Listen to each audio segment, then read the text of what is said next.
Welcome all of you to the TTT online platform. मैं चेतना ध्रुव, biology faculty, आप लोग को बायोकेमिस्ट्री पढ़ाने वाली हूँ। बायोकेमिस्ट्री में हम पूरा इसको डिटेलिंग में पढ़ेंगे। इसमें हम बीएससी से रिलेटेड, एमएससी से रिलेटेड, साथ ही साथ हम इसमें एंट्रेंस बेसिस टॉपिक को भी डील करेंगे। तो सबसे पहले हम यहाँ पर सिलेबस डिस्कस कर लेते हैं कि हम क्या क्या पढ़ने वाले हैं। तो यहाँ पर हमारा फर्स्ट टॉपिक होगा structure of atoms, molecules and chemical bonds. तो इसमें हम एटम्स क्या होते हैं और ये कैसे इंटरेक्ट करके मॉलिक्यूल्स बनाते हैं, और ये मॉलिक्यूल्स जो हैं डिफरेंट बॉन्ड से इंटरेक्ट होके कैसे केमिकल्स बॉन्ड बनाते हैं, और साथ ही साथ ये कैसे बड़े बड़े मॉलिक्यूल्स को बनाते हैं, वो उसके बारे में हम पढ़ेंगे। और हमारे पास बॉन्ड्स होते हैं जैसे स्ट्रॉन्ग बॉन्ड, वीक बॉन्ड्स, इनके बारे में भी डिस्कस करेंगे। साथ ही साथ हम इंटरेक्शन को भी ध्यान रखते हुए बात करेंगे। हमारा सेकंड टॉपिक होगा प्रिंसिपल ऑफ बायोफिजिकल केमिस्ट्री, जिसमें हम वाटर मॉलिक्यूल्स के प्रॉपर्टी को डील करेंगे, और उसी को डील करते हुए हम पीएच, पीके, एसिड बेस, बफर, और बफर में हम हेसल-बेस इक्वेशन के बारे में भी पढ़ेंगे। Reaction kinetics, thermodynamics and colligative property को डील करेंगे। हमारा थर्ड टॉपिक होगा composition, structure and function of biomolecules, जिसमें हम डिफरेंट टाइप्स ऑफ बायोमॉलिक्यूल्स को डिस्कस करेंगे, जैसे अमीनो एसिड। अमीनो एसिड में हम स्ट्रक्चर, उनकी क्लासिफिकेशन, फंक्शन, साथ ही साथ ये कैसे सिंथेसाइज होते हैं और पेप्टाइड बॉन्ड का फॉर्मेशन करते हैं, साथ ही साथ इन पेप्टाइड बॉन्ड को कैसे सीक्वेंसिंग की जाती है, ये सब के बारे में डिस्कस करेंगे। और amino acid polymer polymer form करता है, जैसे कि प्रोटीन।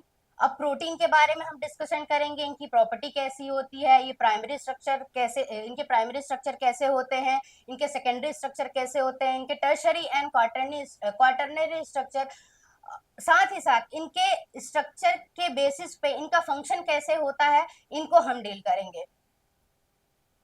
थर्ड हम कार्बोहाइड्रेट बायोमॉलिक्यूल्स को डिस्कस करेंगे, जिसमें से इसका स्ट्रक्चर, क्लासिफिकेशन, इनकी प्रॉपर्टी, इनके फंक्शंस, साथ ही साथ इनके कितने टाइप्स के डेरिवेटिव्स होते हैं, जैसे मोनोसैकेराइड, डाइसैकेराइड्स, और ये कैसे डिफरेंट टाइप्स ऑफ पॉलीसैकेराइड का फॉर्मेशन करते हैं, ये भी हम डिस्कस करेंगे।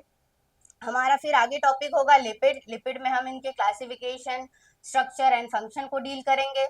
हमारा फोर्थ नेक्स्ट टॉपिक होगा न्यूक्लिक एसिड, जिसमें हम आरएनए और डीएनए को डिस्कस करेंगे, और इनके डिफरेंट टाइप्स, ये किससे किससे बने होते हैं, और इनके क्या क्या फंक्शंस होते हैं, और इनके स्ट्रक्चर को हम डील करेंगे। डीएनए, हमको पता है कि डीएनए डिफरेंट टाइप्स के होते हैं, इनके डिफरेंट वेराइटीज को हम पढ़ेंगे, और साथ ही साथ इनके कैसे ये बॉन्ड फॉर्मेशन करते हैं, इनके हेलिकल स्ट्रक्चर कैसे होते हैं, इसको डिस्कस करते हुए हम आगे बढ़ेंगे। फिर आगे हम विटामिन को पढ़ेंगे। विटामिन दो टाइप्स के होते हैं, fat soluble and water soluble, इसको डिस्कस करेंगे।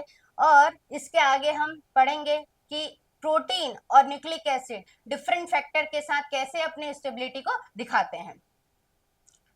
हमारा फोर्थ टॉपिक रहेगा बायो एनर्जेटिक्स एंड मेटाबॉलिज्म। हमको पता है कि बायो एनर्जेटिक्स क्या होता है। अगर हम किसी भी एनर्जी की बात करें, या एनर्जी और इंटरेक्शन और इसके डायनेमिक्स की बात करें कि ये कैसे ट्रांसफॉर्म होते हैं, क्या कैसे लिविंग ऑर्गेनिज्म में बिहेव करते हैं, उसी की स्टडी को हम क्या बोलते हैं, बायोएनर्जेटिक बोलते हैं। इसमें हम वो डिफरेंट टाइप्स ऑफ साइकिल्स की बात करेंगे, जैसे glycolysis, oxidative phosphorylation, coupled reactions, group transfer, साथ ही साथ हम मेटाबॉलिज्म पढ़ेंगे। मेटाबॉलिज्म क्या होता है कि मेटाबॉलिज्म ये है कि हम, ये दो टाइप्स के होते हैं, एक तो होता है कैटाबॉलिज्म, एक होता है एनाबॉलिज्म। मीन्स कि हम एनर्जी या मॉलिक्यूल्स को हम कैसे यूज कर रहे हैं और कैसे यूटिलाइज कर रहे हैं, इसी को हम क्या बोलते हैं, मेटाबॉलिज्म बोलते हैं। इसमें हम कार्बोहाइड्रेट के metabolism, lipid, amino acid, nucleic acid और विटामिन के मेटाबॉलिज्म को डील करने वाले हैं। फिर हमारा फिफ्थ टॉपिक रहेगा प्रिंसिपल ऑफ कैटालाइसिस। इसमें हम डिस्कस करेंगे कि हमारे पास एंजाइम्स क्या होते हैं, इनके क्लासिफिकेशंस कैसे हैं, कोएंजाइम्स क्या होते हैं, इनके इंटरेक्शंस कैसे होते हैं, और कैटालाइटिक एफिशिएंसी को डिफरेंट फैक्टर्स कैसे अफेक्ट करते हैं, एंजाइम काइनेटिक्स के बारे में डील करेंगे।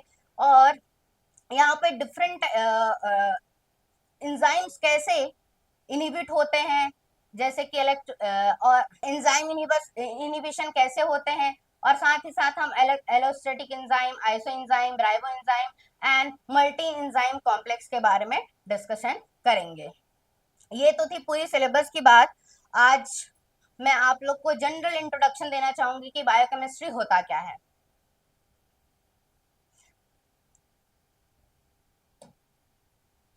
बायोकेमिस्ट्री, अगर इसको मैं दो पार्ट्स में डिवाइड करूं, फर्स्ट बायो मीन्स क्या होता है, living organ, chemistry means study of chemicals. अगर सिंपल वर्ड में बोलूं तो बायो केमिस्ट्री क्या होती है, study of chemistry of living process. और साइंटिफिक टर्म में बात करूं तो it is a branch of science that deals with the study of atom molecules present in the living organism and also deals with their chemical structure, their bonding, their organization, their interaction, expression and regulation of their metabolic activity. अगर और simple word में बोलो तो हम living organism में कितने chemicals, element, atom present है और वो कैसे इंटरेक्ट कर रहे हैं, इन्हीं की स्टडी को हम क्या बोलते हैं, बायोकेमिस्ट्री। पीरियोडिक टेबल ये सब तो आप जानते ही होंगे या आप शुरू क्लासेस से पढ़ते आ रहे होंगे। यहाँ पर हमारे पास डिफरेंट टाइप्स लगभग 118 एलिमेंट्स प्रेजेंट हैं और जिसमें से more than 90 natural existing element होते हैं और इसमें से भी 90 एलिमेंट्स में से भी लेस देन 30 एलिमेंट्स ऐसे होते हैं जो लिविंग सिस्टम में प्रेजेंट होते हैं। जिसमें से अगर मैं बात करूं 4 एलिमेंट कार्बन, हाइड्रोजन, ऑक्सीजन जो रहते हैं, ये हमारे सेल के मास को लगभग 99% मास तक को बिल्ड करते हैं।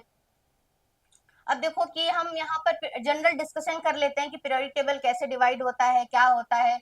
जैसे कि हमारे पास पता है कि हमारे पास 4 ब्लॉक्स होते हैं, एस ब्लॉक होता है, पी ब्लॉक होता है, डी ब्लॉक होता है, एफ ब्लॉक होता है। जनरली ये सेक्शन को हम एस ब्लॉक बोलते हैं, ये सेक्शन हमारा पी ब्लॉक कहलाता है और ये सेक्शन हमारा डी ब्लॉक कहलाता है और ये सेक्शन हमारा एफ ब्लॉक कहलाता है।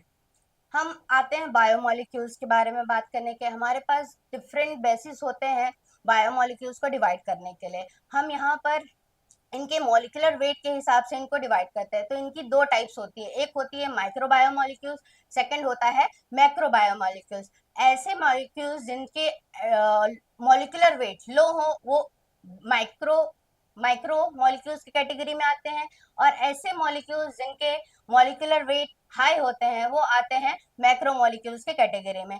तो माइक्रो मॉलिक्यूल्स के एग्जांपल हैं amino acids, sugars, nucleic acid, fatty acid, vitamin, hormone, neurotransmitter, primary and secondary metabolite.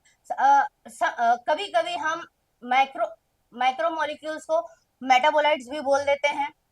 और मैक्रो मॉलिक्यूल्स के अंदर हमारे पास protein, carbohydrate and nucleic acid आते हैं।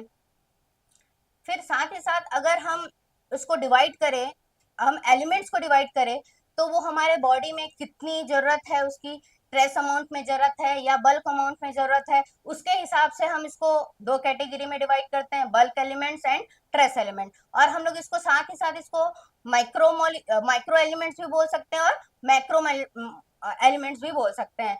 जो आपको रेड कलर में दिख रहे होंगे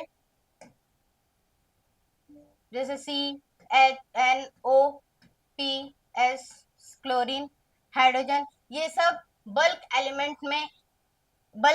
एलिमेंट की कैटेगरी में आते हैं।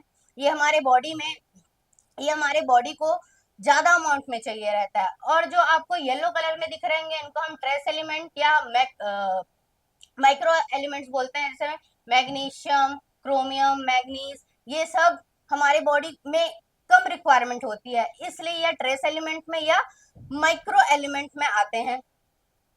अब बात करते हैं एटम्स। जैसे हमने डिस्कस किया था कि हमारे डिफरेंट टाइप्स ऑफ एटम्स होते हैं, वो पूरे बॉडी को बनाते हैं धीरे धीरे करके। जैसे हमारे पास 5 एलिमेंट्स होते हैं, carbon, hydrogen, oxygen, nitrogen, phosphorus, ये सब मिलके हमारे पास बायोमोलिक्यूल्स बनाते हैं। और बायोमोलिक्यूल्स में भी दो कैटेगरी, मोनोमर्स मींस एटम एक दूसरे से मिलके एक सिंपल मॉलिक्यूल्स बनाती है जिसको हम बोलते हैं मोनोमर्स, और मोनोमर्स जो है मिलके एक मॉलिक्यूल्स बनाती है जिसको हम बोलते हैं पॉलीमर। तो हमारे ये पांचों एलिमेंट और साथ ही साथ और एलिमेंट्स रहते हैं जो कि मोनोमर्स बनाते हैं। इसके अंदर हमारे पास क्या क्या बायोमोलिक्यूल्स आती हैं, जैसे amino acid, sugar, nucleotides and fatty acid. अब ये मोनोमर्स जो है एक दूसरे के साथ कंबाइन होके पॉलीमर फॉर्म में आते हैं, जैसे कि अमीनो एसिड एक दूसरे से कनेक्ट होके प्रोटीन पॉलीमर बनाती है, शुगर जो एक दूसरे से कनेक्ट होके कार्बोहाइड्रेट बनाती है, न्यूक्लियोटाइड्स एक दूसरे को कनेक्ट होकर न्यूक्लिक एसिड बनाते हैं जैसे कि आरएनए और डीएनए, फैटी एसिड और ग्लिसरॉल अपना पॉलीमर फॉर्म करके फैट बनाते हैं। और इनके डिफरेंट डिफरेंट फंक्शंस होते हैं, जैसे प्रोटीन जो है as a enzyme, structure element, signal receptor और ट्रांसपोर्टर की तरह फंक्शन करता है। कार्बोहाइड्रेट ये सब तो हम जानते हैं कि एनर्जी मॉलिक्यूल्स है, सो ये हमको एनर्जी प्रोवाइड करता है, साथ ही साथ ये एक्स्ट्रा सेलुलर स्ट्रक्चर एलिमेंट की तरह भी काम करता है। न्यूक्लिक एसिड हम जानते हैं कि ये हमारा जेनेटिक मटेरियल होता है, और यही हमारे पूरे बॉडी में जितना भी मैसेज या हमारी बॉडी कैसे बनने वाली है, ये इसके पास सब इंफॉर्मेशन होती है, और साथ ही साथ ये स्ट्रक्चर और कैटालिटिक एक्टिविटी की तरह भी फंक्शन करता है। फैट ये भी एक लार्जर मॉलिक्यूल्स है, और ये कार्बोहाइड्रेट की तरह एनर्जी रिच कंपाउंड की तरह भी बिहेव करता है, और ये हमारे प्लाज्मा मेम्ब्रेन में स्ट्रक्चरल फंक्शन की तरह काम करता है, और ये पिगमेंट और इंट्रासेलुलर सिग्नल की तरह भी काम करता है। तो आज हम इतना ही डिस्कस करते हैं, आगे हम और बात करेंगे हमारे फर्स्ट टॉपिक के साथ स्ट्रक्चर ऑफ एटम के। उसके लिए आप नेक्स्ट वीडियो के लिए तैयार रहिए, और अभी आपको अगर क्लास अच्छी लगी तो आप लाइक करें, सब्सक्राइब करें, शेयर करें। Thank you.